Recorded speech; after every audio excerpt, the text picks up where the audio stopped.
இப்போ நீங்கள் பயிற்சிக்கு வந்திருக்கிறீங்க. இந்த பயிற்சிக்கு வந்திருக்கிறதுல பார்க்குறீங்கன்னா, நாங்கள் எப்படி சோப்பு செய்கிறோமோ அதுவே உங்களுக்கு நாங்கள் செஞ்சு காமிக்கிறோம். தேவையான பொருளை பூரா இந்த மாதிரி முதல்ல எடுத்து வைக்கணும். பாருங்க, இப்போ 5 கிலோவுக்கு 150 கிராம் பர்ஃப்யூம் எடுத்து வச்சிருக்கிறோம். 1 கிலோவுக்கு 30 கிராம். கேஸ் ஆயில் வந்து 250 கிராம். அடுத்தது பாருங்க, கவு பட்டர். கவு பட்டர் இருந்தால் கவு பட்டர் போட்டுக்குங்க, இல்லாட்டி ஆர்டினரி பட்டரு. சரிங்களா? அதுக்கு அடுத்தது கோகனட் ஆயில் 4500 கிராம். எம்எல் நினச்சிக்காதீங்க, கிராம். எல்லாமே கிராம் கணக்கில் தான் இருக்கணும். அதே மாதிரி இப்போ நம்ம லை தயார் பண்ணியிருந்தோம், புரியுதுங்களா? அந்த லை பாருங்க, கேஸ்டிக் சோடா NaOHங்கிறது கேஸ்டிக் சோடா 875 கிராம். அதே மாதிரி ஆர்ஓ வாட்டர், குடிக்கிற தண்ணி ஆர்ஓ வாட்டர் அல்லது கேன் வாட்டர், அது வந்து 1750 கிராம். எல்லாமே கிராம் கணக்கில் எடுத்து வச்சிருங்க. நம்ம இப்போ சோப்பு செய்ய நம்ம ஆரம்பிக்கிறோம். நம்ம எப்படி சோப்பு செய்யறதுங்க விரிவாக பார்க்கலாம். அதுக்கு முன்னாடிங்க இந்த மாதிரி மோல்டை நாங்கள் யூஸ் பண்ணுறோம், புரியுதுங்களா? உங்களுக்கு இந்த மாதிரி மோல்டு வேணா நீங்க ஆர்டினரி சிலிக்கான் மோல்டை யூஸ் பண்ணுங்க. இந்த மோல்டுக்கு பாருங்க, உள்ளார இதுக்கு பூராமே ஒன்று தேங்காய் எண்ணெய் அல்லது வாசலின், கிளிசரின் எது இருந்ததுனாலும் நீங்க அப்ளை பண்ணிக்கலாம். அப்பதான் சீக்கிரம் எடுக்கிறதுக்கு சௌரியமாக, அதனால எந்த பாதிப்பும் கிடையாது. இப்போ நம்ம சோப்பு செய்யறதுக்கும் சேஃப்டி மெஷர்ஸ் முக்கியம். கிளவுஸு, கேப்பு, மாஸ்க் உங்கள்கிட்ட பேசணுங்கிறதுக்காக மாஸ்க் போடாமல் இருக்கிறோம், சரிங்களா? இப்போ நம்ம எண்ணெய் வந்து தேங்காய் எண்ணெயில் கொஞ்சம் எடுத்து ஊற்றி இருக்கிறோம். எதுக்குன்னா இந்த பட்டரை வந்து நம்ம வந்து நல்லா மிக்ஸ் பண்ணுறதுக்காக, சரிங்களா? இந்த மிக்ஸ் பண்ணுறதுக்கு வந்து நீங்கள் பிளெண்டரை யூஸ் பண்ணிக்கிங்க.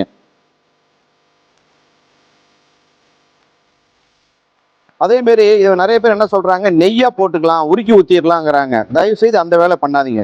நெய்யோட பேராமீட்டர் வேற, பட்டரோட பேராமீட்டர் வேற.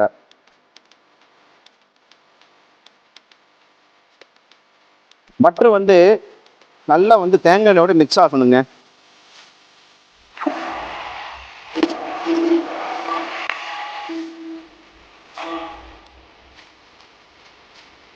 இப்போ நம்ம அடித்து வச்சிருக்கிற பட்டருங்க, அதையும் நம்ம ஃபில்டர் பண்ணிக்கணும்.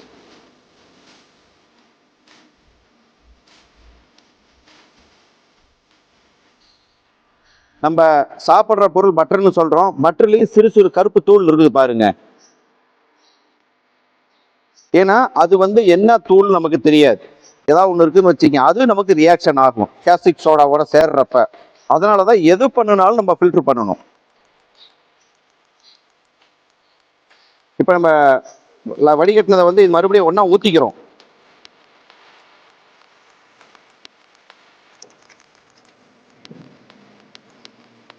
அதே போல தேங்காய் எண்ணெய் நம்ம வடிகட்டிடணும். எந்த பொருள் நம்ம ஊத்துற மாதிரி இருந்ததுனாலும் வடிகட்டாம எந்த வேலையும் செய்யக்கூடாது.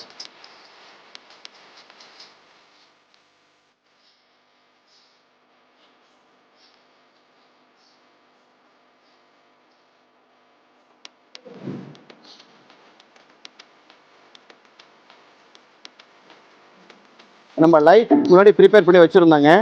எல்லாரும் லைவ்ல வந்து தரம் எப்படி இருக்குன்னு பாத்தீங்கன்னா, மேல வந்து வெள்ளை கலர்ல படியுது அப்படின்னு சொல்றாங்க. இதுல பாருங்க, அப்படியே பச்சை தண்ணி மாரி தான் இருக்குது. குவாலிட்டியான நம்ம கேஸ்டிக் சோடாவை பயன்படுத்துறோம் அப்படின்னா இந்த மாதிரி தான் இருக்கணும். அடுத்தது இங்க பாருங்க, நம்ம உணவுக்கு எந்த விளக்கெண்ணெய் நம்ம பயன்படுத்துறோமோ, விளக்கெண்ணெய் 1 கிலோவுக்கு 50 கிராம், பட்டர் எப்படி 50 கிராமோ அதே போல 50 கிராம். இப்போ 250 கிராம் எடுத்து வச்சிருக்கிறோம். அதையும் நம்ம வடிகட்டணும்.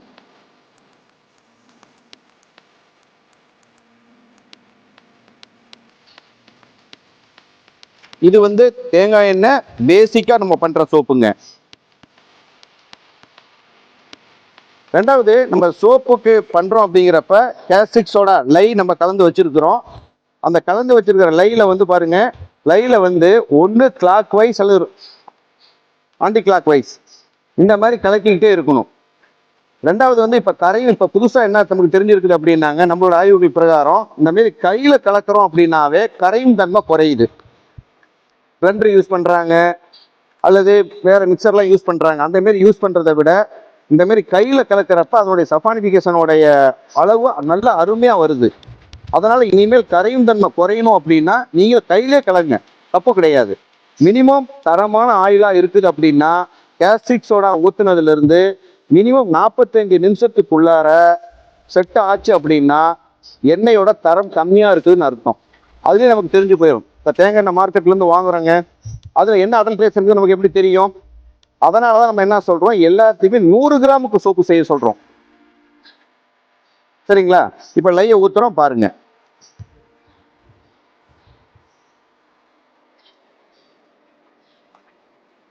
இந்த லை ஊத்துறது வந்து எவ்வளவு மெலிசா ஊத்த முடியுமோ அந்த அளவுக்கு ஊத்துங்க.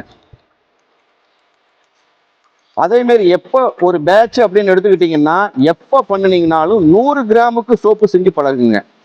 ஏன்னா கேஸ்டிக் சோடா ஒரு மாதிரி இருக்கும், விளக்கெண்ணெய் ஒரு மாதிரி இருக்கும், டிஃப்ரெண்ட் கம்பெனியா இருக்கும்.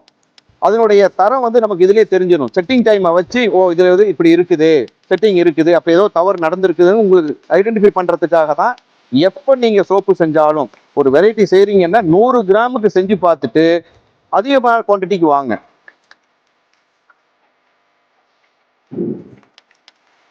இப்படியே நம்ம தொடர்ந்துங்க ஒரு 40ல இருந்து 45 நிமிஷம் கையிலேயே கலக்கிறோம். கலக்கினதுக்கு பிறகு எப்படி இருக்குன்னு பார்க்கலாம். இப்ப பாருங்க 45 நிமிஷம் ஆயிடுச்சு. இப்போ வந்து நம்ம பர்ஃப்யூம் ஊத்திக்கலாம்.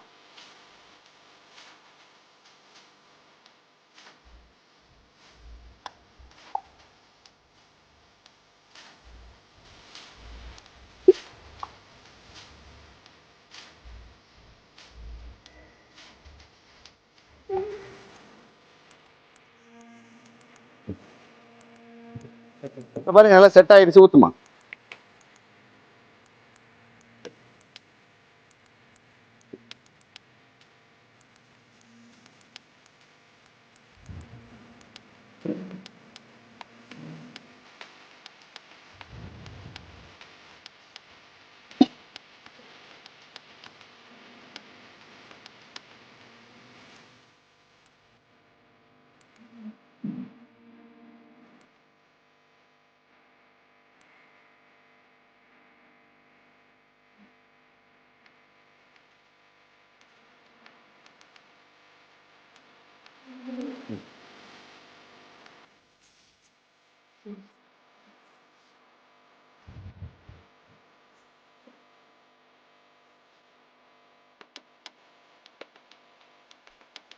இப்போ வந்து என்னன்னா இதுக்கும் இந்த சிலிக்கான் மோல்டுக்கு என்ன வித்தியாசம் அப்படின்னா இதுல வந்து ஒரு கிலோவுக்கு 17 சோப்பு 18 சோப்பு நம்ம கிடைக்கும்.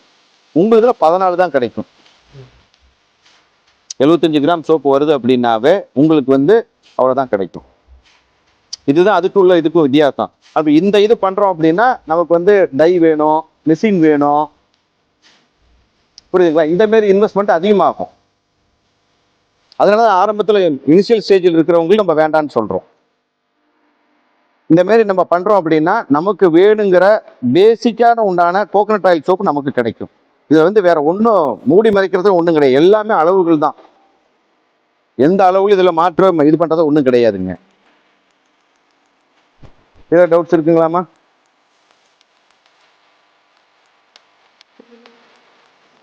இல்ல இதுதான் இது பேசிக் கோகனட் ஆயில். இப்போ இதுல ஹர்பல் சேர்க்கிறோம் அப்படின்னா அந்த ஹர்பலுக்கு தகுந்த மாதிரி நம்ம மாத்திக்கணும், ஆயிலோட அளவுகளை மாத்திக்கணும்.